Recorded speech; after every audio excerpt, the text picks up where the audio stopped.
my rating. I'm sorry, teamwork, but you weren't here. We were streaming for 8 hours earlier, and unfortunately, I had a very bad run, and I lost about 800 points.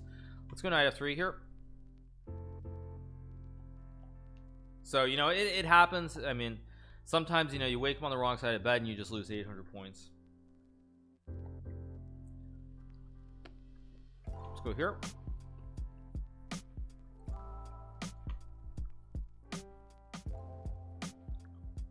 Yeah, sometimes you happen. Let's go here. He's playing well so far.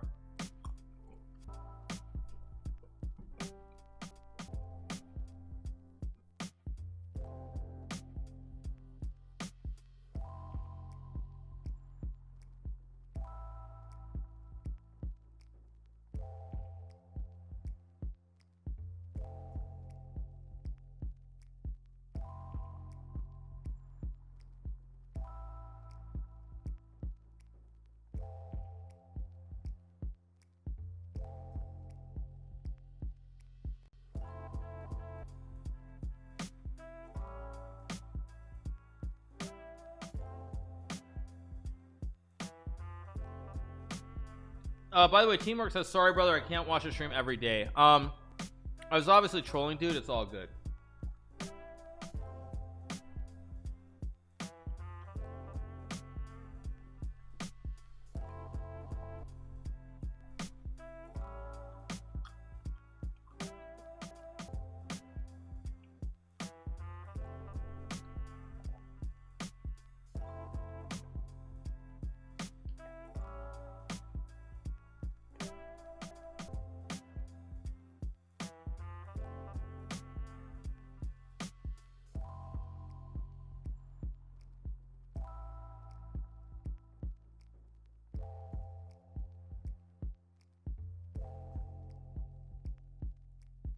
It's a very good move by him.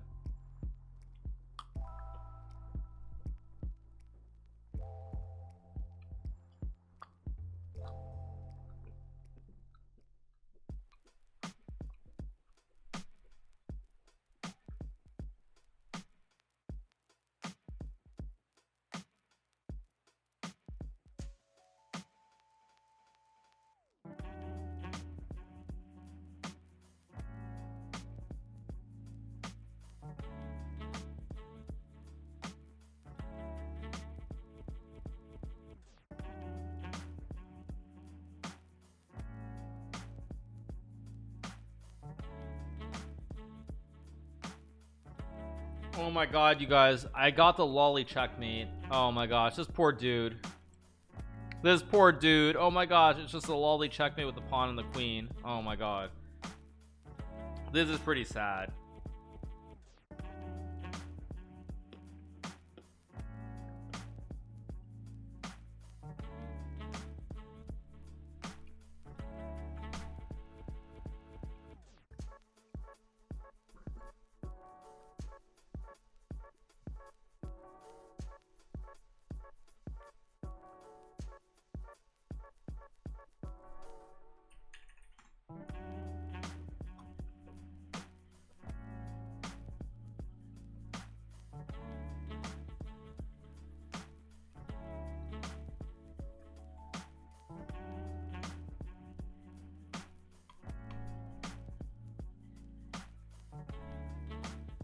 Brutal. He could have sacked the queen, but he still gets mated. He takes, and I still take, and there's still a checkmate.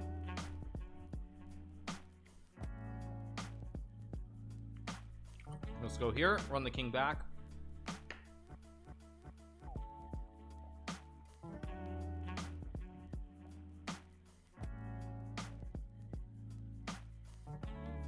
Okay, I gotta make sure my king is safe. So let's go here and run the king back.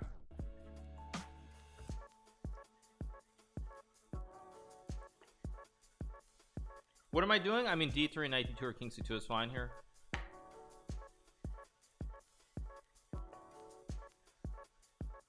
Yeah, the king is way too far out, so I have to run the king back basically, and I have to waste a ton of tempos, but it's also not that bad, I think. I think there probably are some like IMs that I could maybe beat here. Probably not many GMs that I could beat with the king on a4, but maybe a few.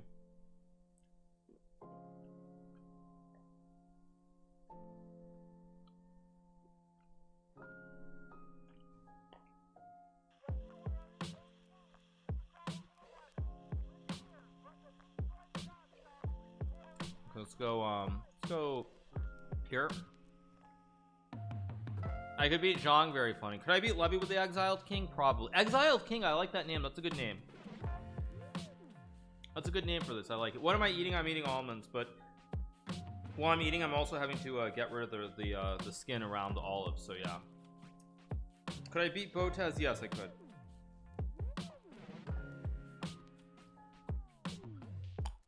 I said some I am who, guys. Probably I could beat Levy, but I'm not sure. Oh, it's my move. What am I doing? Sorry. Okay, let's go. Let's go here.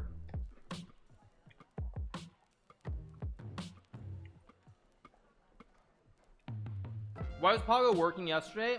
I actually don't know. It's not, but it's probably just not enabled here. That's my guess. Eric Rosen, maybe. Difficult.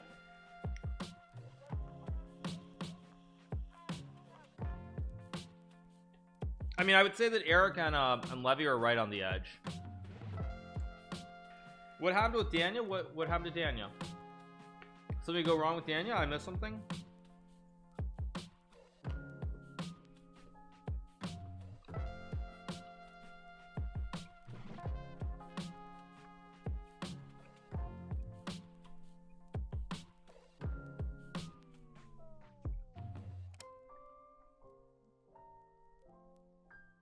Oh, Daniel slept in? Oh man, yeah. I mean, it's pretty rough actually. It's not easy. But yeah, I also sent Daniel a message. Like, I'm very proud of all that he's done. With streaming, he's got a lot of subs. He's doing great content. I think he's also intending to stream and maybe play some tournaments and pursue a professional chess career. And again, I think that's all because of you guys, because of the chess community. So yeah. Let's go here.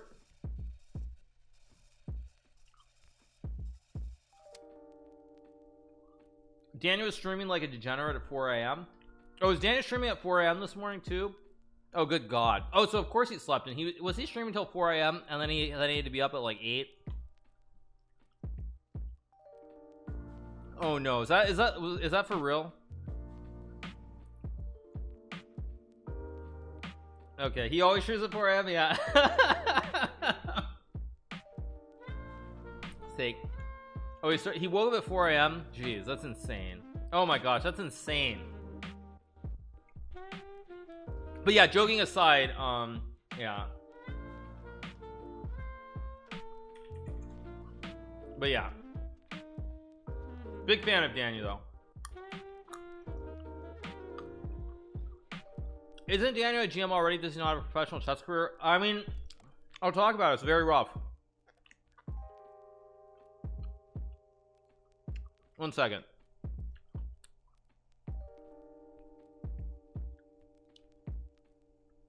No shot you're washing down almonds with G Fuel. We know there's water in your can. No, there's G Fuel.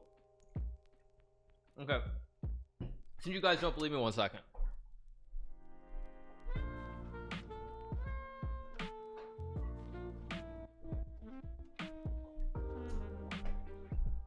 Okay, so since you guys don't believe me, I have plenty of time. I know, it's fine. I just take. It's all good. I just take here. It doesn't matter. Let's take. Let's go here. Let's go here. Since you guys don't believe me, this is unopened. See, you see, this is unopened. You see how it's unopened? So yeah, it's unopened. So yes, I'm gonna wash it down with some G Fuel. Since you guys don't believe me, pre-canned water. Pre-canned water. Is that even possible? The bottom's cut out. No, the bottom's not cut out. But thank you guys. I like where your mind is at. I like where the hive mind is at. But you guys are a little bit disturbed. Okay, that's a potential ice skater. Yeah. So see the top, it's closed. Bottom, it's closed. Okay. So here we go. Okay, it's closed. It's closed. Here we go. Okay, there we go. Let's play G5 here. Shotgun it? I don't shotgun. No. Now it's open. Yeah, it's open exactly. And now I'm gonna keep eating my almonds. And while I eat my almonds, I'm gonna wash it down with some good G Fuel.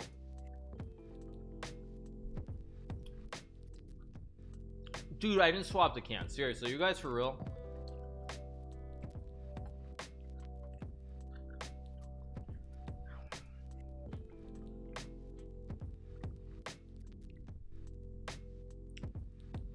But yeah, anyway.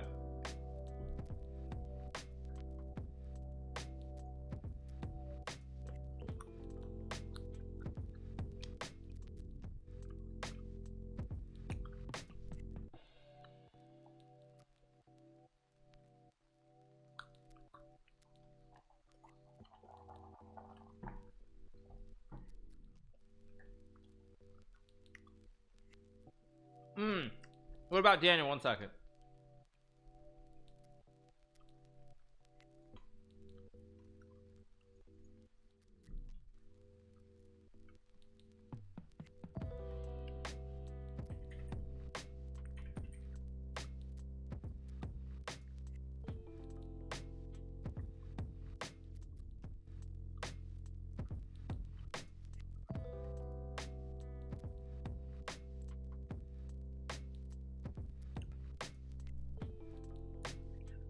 I think I just trade and take now, and I'm doing very well.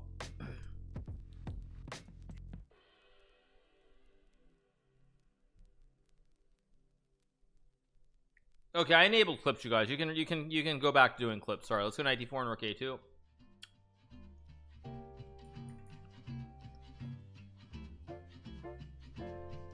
That's a free juicer. Let's just take and take on a7.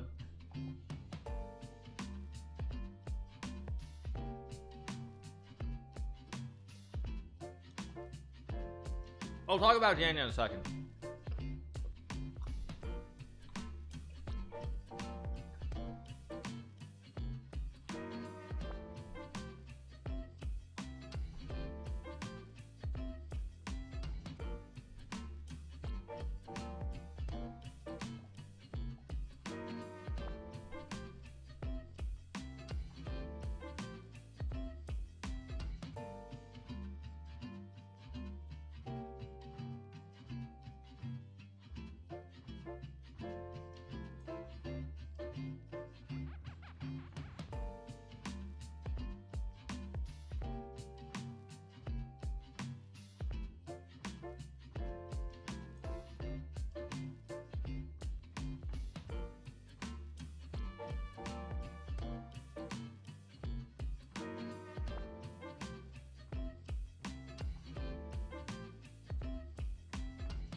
Checkmate in 1? Yeah.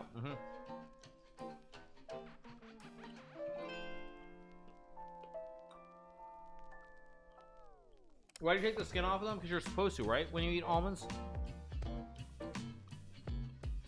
There's 3 queens against what? 8 knights? 7.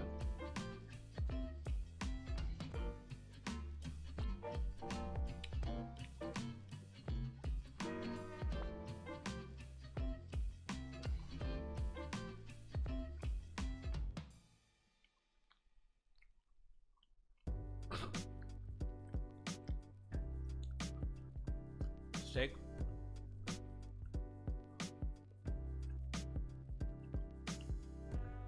No, I mean they're no, I mean, see, it's just, yeah, there's just, yeah.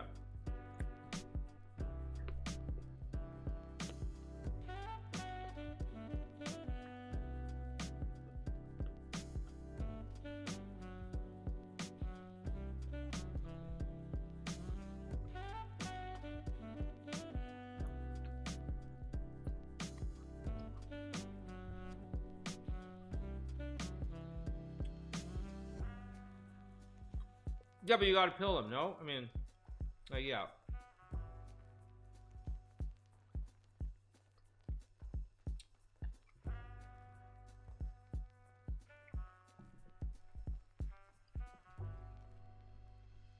Let's go here.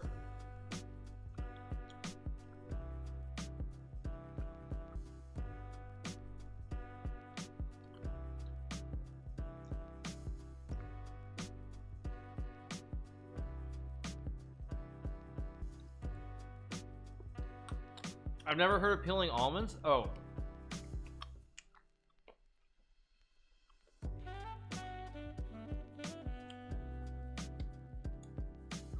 I thought you were supposed to. Oh, am I just stupid?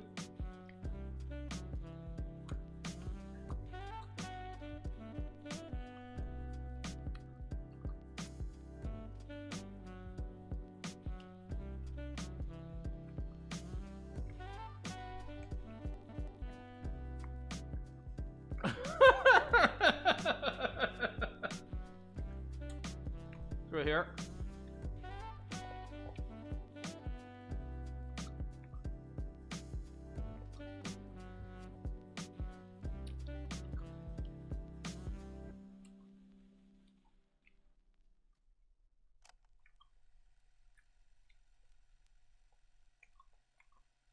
And we're done, you guys. See, that's what you do.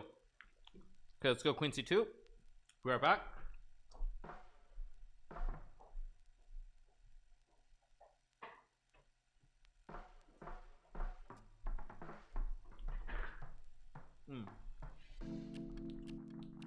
Let's go H3 here.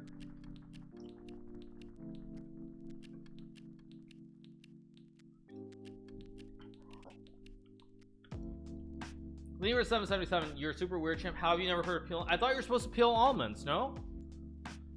Thank you to Zekion for the prime. Thank you so much for take. Mr. Castillo for the prime. Critical Cool Dude for the prime. Myself for the prime. Bob Beepin with the prime. Oh Hodat with the prime. Just Riley for the prime. Thank you so much. Thank you Real Jack Gore for the 17. Troy Sweet for the 2 months. I thought that's how you eat them. Yeah, you soak them in water and then you peel the almonds. I mean, or am I just insane? I mean, no, what? You soak them in water and then you peel the almonds. That's all. That's how I was taught growing up. I mean, maybe I'm just stupid or something, but I thought that's how you're supposed to do it. Let's go here. You're insane, bro. Okay. Okay, let's take the pawn.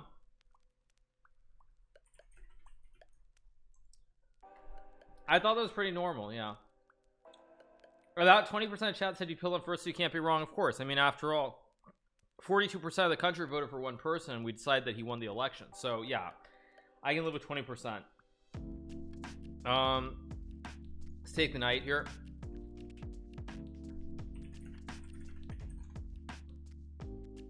Just move my king out center of the board.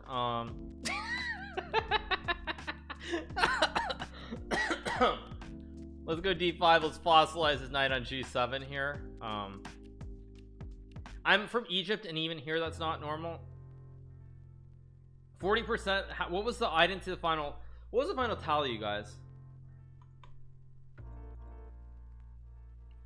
I've literally never peeled almonds. I always just eat them as they are. I'm sorry. I mean, I thought that's how you're supposed to do it.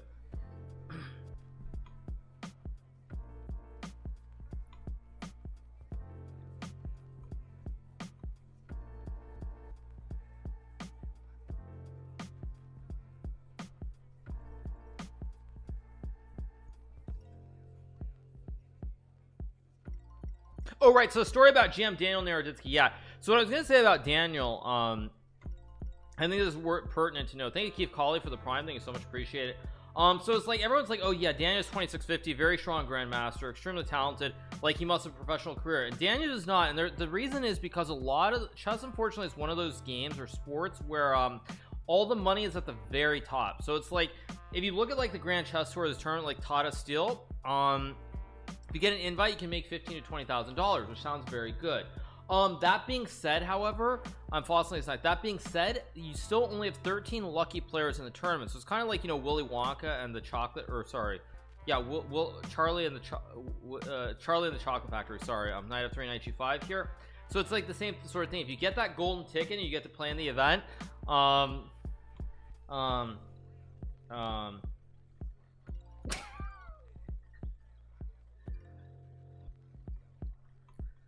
go here. Boys Critical and the Chocolate Factory. Okay, you guys. Okay. Oh my god. Okay. Let's just you can go G. Let's go G4. Attack the bishop. Attack the knight here. Okay, so sorry. So as I was saying though, so like if you get that golden ticket, you get to play. You get to play in the tournament. There are 13 players who probably make some pretty good money. That being said, if you are not in those 13 players, there are no tournaments to sort of replace that. So even though Dan is extremely strong, he doesn't have the tournaments. That's just the reality. How do they select players? It's organizer's choice. So you can say in some ways it's arbitrary. It's based purely on elo. Sometimes they make decisions based on how old players are, but it's purely up to the organizer. It's at their discretion. So if they don't, if Danny can't get an invite to such a tournament, he doesn't have a tournament to replace it. Let's go here.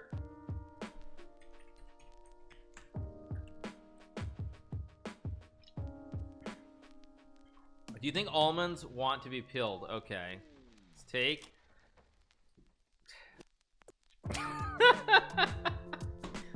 Oh my god.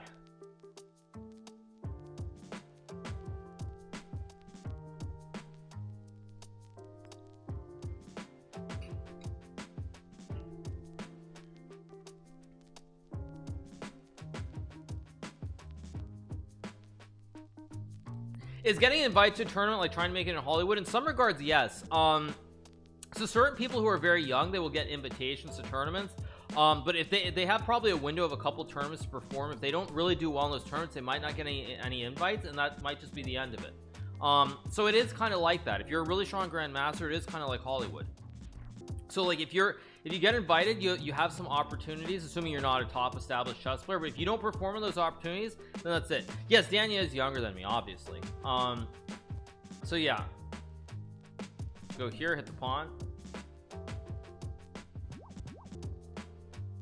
59% say no, you're crazy, bro. Thank you, appreciate it as always. Much love, everybody. But yeah, that's why. So like when you guys talk about Daniel having a professional career, it's very, very rough. Let's see if this works.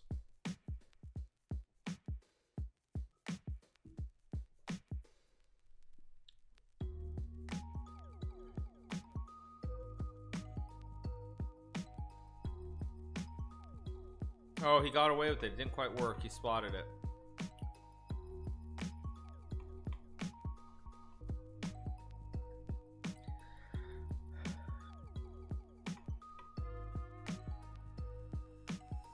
What's going on? Okay.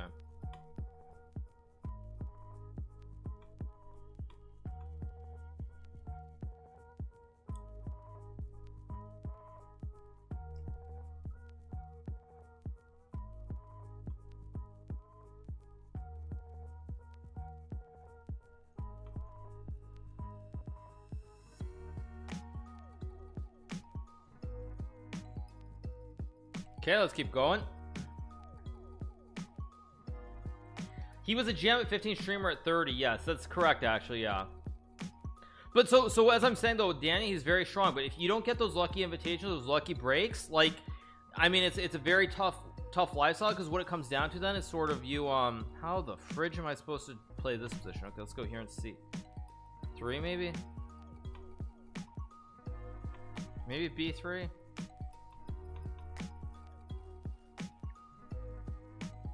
Okay, I've got to somehow activate my king here, maybe.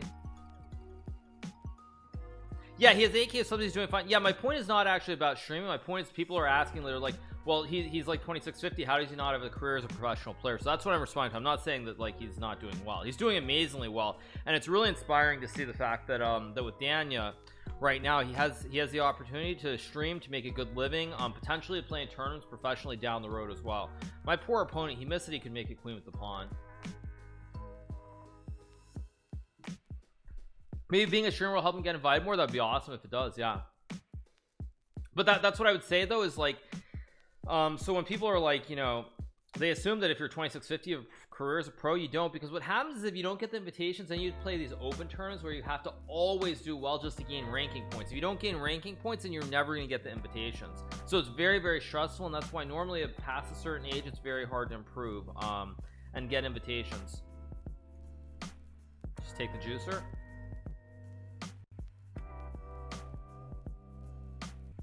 I was not invited to Tata Steel, but I don't think anyone who was not on the continent of Europe was invited. Oldest anyone crossed 2700 in modern day it's probably like 25 or so. In the old days it would have been like 30 or 35, but again ratings were lower back then. What about Fabiano? Fabiano was getting invitations when he was really young. He was getting invitations when he was like 17 18 to very high level events. Oh Fabiano, sorry, Fabiano's living in Europe basically. His parents live in Europe, and so he just stayed in Europe after a tournament. Yeah, Danny needs to step it up now then. Well, that's kind of the point. Daniel will have opportunities that I don't think would have existed, because like this is the other thing, that like if Danny can make solid income as a streamer, he can spend some money, travel, play some tournaments. But if you're trying to solely make a living as a player, it's very hard, because you have to go tournament to tournament, and if you don't do really well, A, you're not gaining rank points, B, you're also sometimes losing money in the United States as well if you play tournaments. So it's pretty rough. Like you actually lose money. Like it's pretty insane. But as a grandmaster, if you go play tournaments and you don't do well, you can actually lose money. You pay your airfare, your hotel, and it's capitalism obviously, so if you don't win the whole thing, generally you lose money.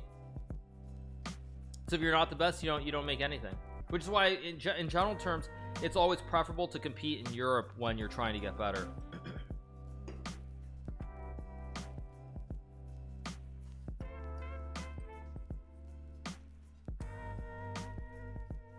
Internet says Fabiano lives in St. Louis. He has a residence in St. Louis, but his parents live in Europe, and he also, I mean, whether it's renting or owning, he's definitely spent a lot of time in Europe as well.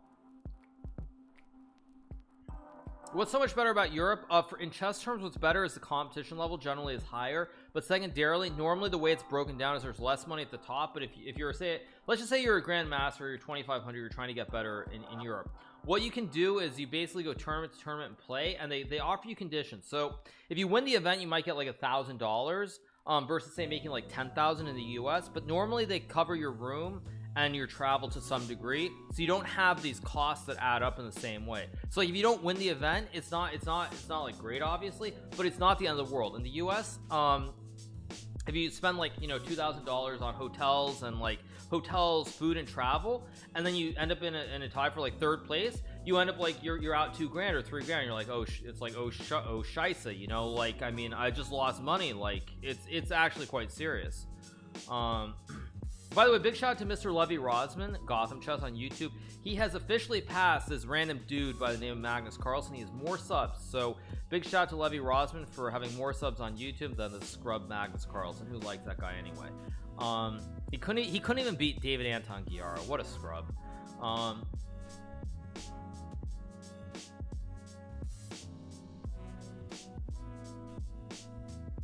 But yeah, so that's the answer to in regards to the question about playing chess. It's very brutal. It's very brutal. Like, and which is why like someone like Hans, it's good that he's in Europe, because even if he doesn't like do really well, for example, you just move on to the next tournament, and it's like you can focus on the goal at the end of the day.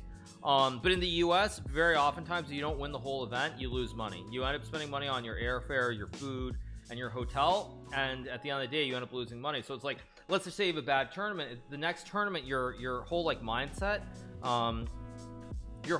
gets influenced by the fact that you need to make money. So like it actually starts screwing with the mentality. Instead of focusing on playing the best chess, you start worrying about all the other factors involved. So yeah, it's not a joke at all. Like I know a lot of people think it's like, oh, I mean it can't be that bad, but it's pretty hardcore. It's really hardcore. I almost have a checkmate. Do I have a forced checkmate here? He takes and I check.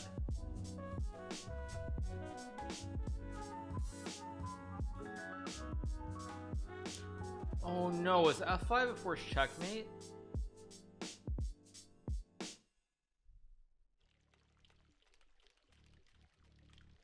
No, I guess not. Knight G5? No, it wasn't. Shouldn't you try to get a sponsor instead? Yeah, but sponsors are few and far between the chess world, which is why I think what's happening on Twitch is very good. Because you know the thing is, it's like in Europe sometimes you can find sponsors. In the US though, like it's very hard. I know even for myself, and I've spoken about this at length before. You know, you say, yeah, just get a sponsor to pay for everything. I mean, I wish it was that easy, but for me, I never had any major sponsors until St. Louis, and that was already when I was 2,700 plus player. I was already like top. I was already US champion. I'd already won like twice. Like, I mean, I was already like way beyond way beyond the basic point. And so Red Bull, yeah, Red Bull was like 2014. I was already a top 10 player in the world at that point. So it's very, very difficult. Yeah, it's very, very difficult until St. Louis. Really? Yeah, no, I mean, it's not a joke. And you think about that already, how much I had gone through. Like it's very, very difficult.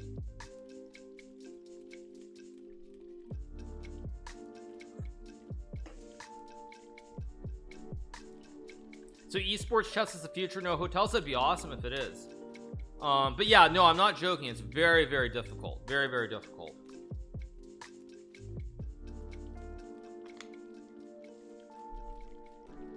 How do you afford to get good in the USN? Generally, I mean, you have to, I mean, I think I speak for most people when I say this, like, you have to have a very supportive family. You have to have parents who really like, they love what you're doing. They want to support you.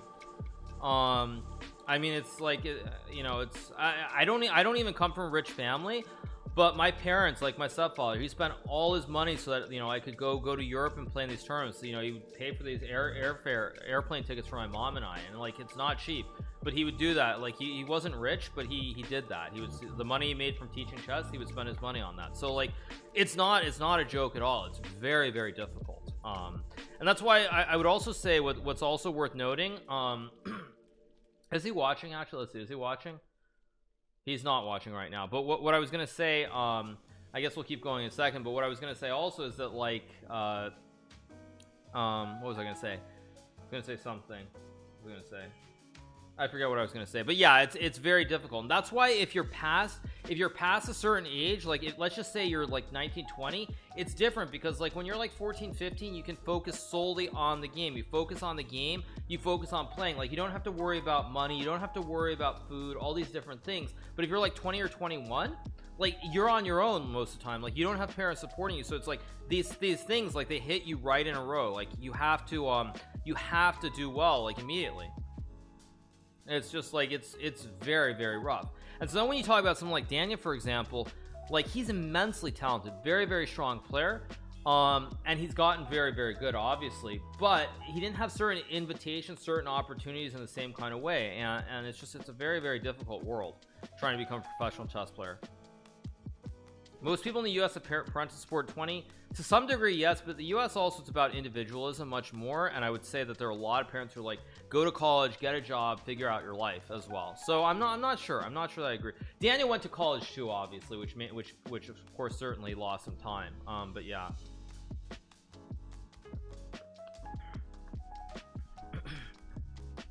And then also, speaking of Daniel, the other thing I would say is really rough is, so a lot of players, what they do is they start teaching. So you start teaching chess to support yourself so that you can go play the tournaments. So the problem is, it's a catch-22, because when you start teaching a lot, it actually starts affecting your chess. Like, when you teach a lot, my opponent's being funny, he's playing a Bon Cloud. When you start teaching a lot, though, it starts affecting the level of your play. So it's like, you make the money, but then you can't actually play at the same level. So it's very, very difficult.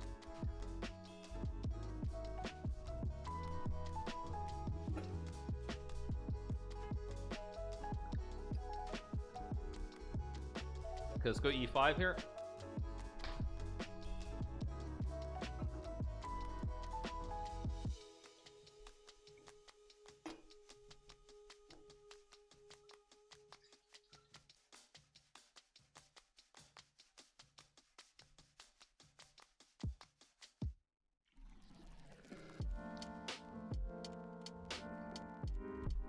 Why don't they use what? Sorry, do you say billets? What's a billet? Why does teaching make you worse? Because, so I'll tell you why. The reason that teaching makes you worse is because what happens is you start thinking at a more basic level. So like, when you're teaching, I guess in the most basic term, when you look at chess, the difference between like a really great player and a good player is knowing the exceptions to the rules. So you sort of learn all these rules, like what you want to do, how you want to do these sorts of things, and so you learn, like, you want to castle, you want to develop all these basic things. You learn these principles, but then what ends up happening at some point is you end up, like, the goal is learning when you can break them. It's like you learn 1,000 rules and you learn in what situation can you break every single rule and how to do that. So when you teach a lot, what happens is you end up basically, this is just for checkmate. When you teach a lot, you start thinking that way at some point, where it's like you learn the basics, but then you start thinking, okay, I got to do all these things that I have to do as a beginner, and so you forget when the exceptions occur, and that means that affects the level of your play.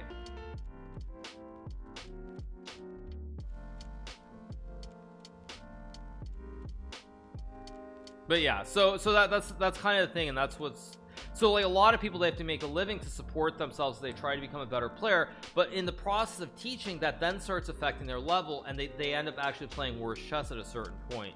So yeah. Do I get hurt when Danny talks critically of you? It's obviously these factions on Twitch. Botas, Danny, Hikaru, Levy are so jealous, and it's obvious and sad to watch it. Dude, that's not true at all. Sorry. No, Danny and I can be very salty with each other, but we have a lot of respect. We have a lot of respect for each other. So no, like Danny gets salty, I get salty. Like we get salty. It happens. That's pretty normal in life. But we have a lot of respect for each other.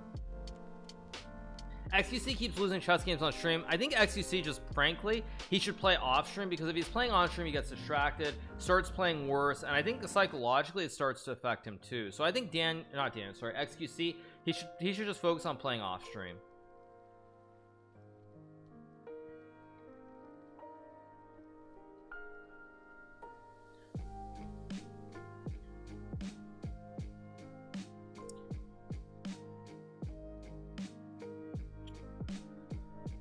I mean, it depends the level you're at. I think it's kind of like, if you're having issues and you're losing to a lot of tactics, for example, I think puzzles are important. If you're like, say, and struggling in the opening phase of the game, then like looking at books, looking at openings are really, really important. So it's kind of varied. It's tricky. There isn't like one solution, unfortunately. But yeah. Would we see well, Hans is doing the traditional route, which is he's playing a lot in Europe right now, and trying to get better. Thank you to Read Books for the Prime, Tennismon for the Prime, Extra on Radio for the Prime, Tilto with the Prime, MD Bennett for the tier 1. Thank you, Paul, for the 6.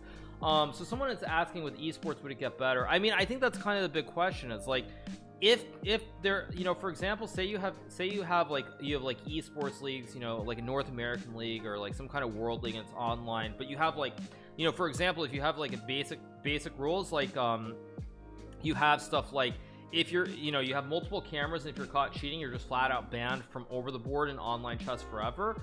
And you have like really like strict setup rules. I think there's a good chance chess can become a complete esport.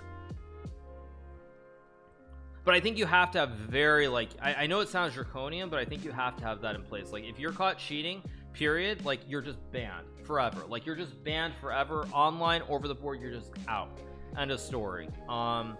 So I think that, you know, if you want to be, you have leagues, you want to have it be in this sort of vein, it can be done, but you have to have, like, you just have to, like, no 3 strikes, you're out. You know, just 1 strike, you're out. 1 strike, you're out. No 3 strikes, no Bill Clinton stuff. You know, 1 strike, end of game, end of everything. Let's just take the juicer here.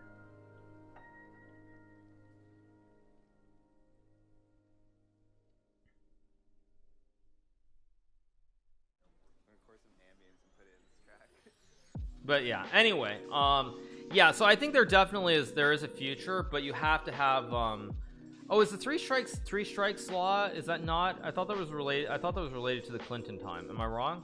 You should be required to have a camera behind you for judges. Well, I think there are multiple ways of doing it. Like, I can give you an example. So I mean, it doesn't matter right now, but for example, let me just put, like, this is just a piece of cardboard, so it's not actually, you know, it's not a camera. But, you know, for example, if I look up consistently, or I look over to a side consistently, like, it becomes pretty obvious that something's wrong. Like, you know, if I literally stare at the ceiling, like, on one move, that's pretty normal, or a couple of moves. But when you start staring at the ceiling consistently and you have like a 99% accuracy, like, I think it's actually becomes ridiculously obvious. I think people assume that you can do it. I think, like, it becomes really obvious.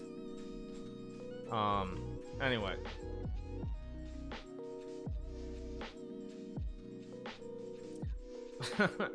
Also, the other thing that I'd add, you guys, is I'm pretty confident that, like, there are very advanced stats that are done, and it's like I've played millions upon millions of games, or maybe not millions, hundreds of thousands of games. I'm pretty sure that, like, the AI that looks at my games, it's pretty clear cut, like, what the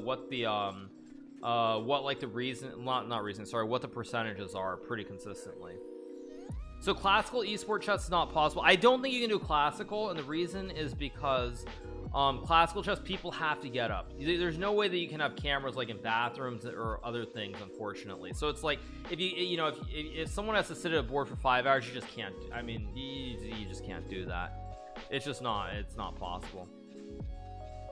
Just take and go here and then here and here and here.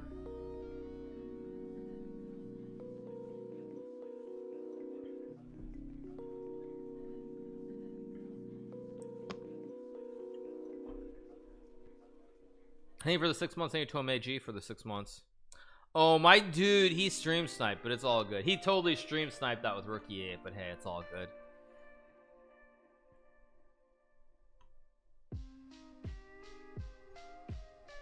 It's all good.